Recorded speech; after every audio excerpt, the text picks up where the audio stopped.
Hi everyone! So I thought that for our first Patreon video, I'd share with you Kelly's Calavera quilt. So I already have it loaded on my long arm. You guys, this quilt is huge and really well made. It's like 127 inches or something crazy, so I've been working on it for a while already, and I thought I'd just share with you some of the designs that I'm using instead of the outside of my window. So here we go. Over here in the background, I've put these sort of swirly fellers going up around, and the swirls on one side and this sort of wavy fill on the other side.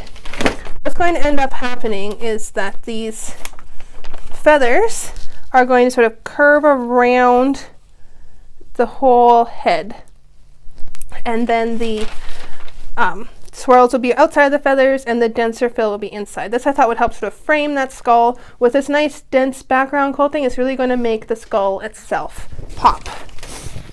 Then I've opted for a few. Basically what I'm doing is something different all over the place.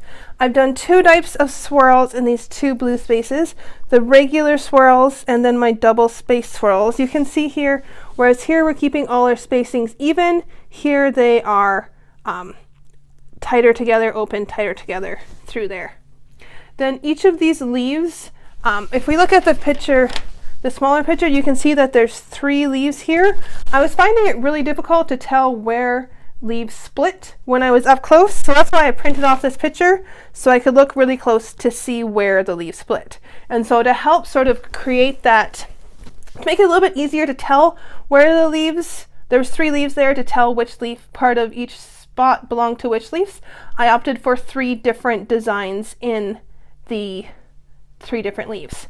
So this is a pattern out of Christina Carmelli's book, which I really enjoyed.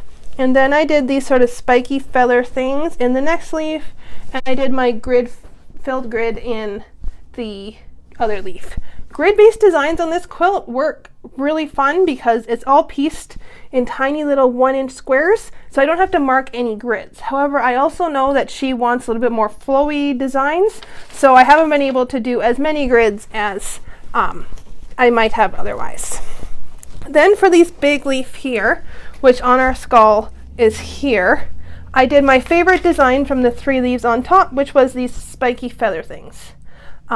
I also, in this case, opted not to change my thread colors to a different green. Over here, I've got 2 different, a darker green and a lighter green thread. However, I don't love how that darker green looks on that fabric, so I opted instead to keep the light green on there, which again just helps to sort of show that that leaf is one leaf and also is less work for me, so it's a win-win.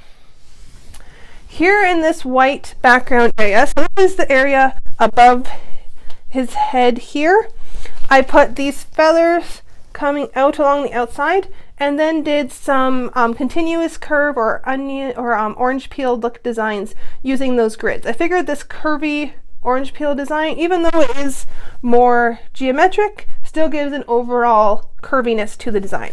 I haven't decided. I might go back in and add some extra fills just in sort of some sections of here. I haven't quite decided how I feel about that. In the red section, I did bubbles and some X's along the outside. I've got a pin here because I forgot to put some in there and change thread. So when I go back to the red thread, I will go in and fill that. That pin's just there to remind me to do that later. One other spot I want to show you guys is this top flower right here. So that is this flower right on the top of his head. I've done this with my swirly feather design, which this is the smallest scale I've ever done this design on, which still, I mean, it's not tiny, but it's the smallest I've ever done. So it was fun to use it in a little bit different way than I normally do. So thanks so much for joining me, and we'll see you again soon. Bye!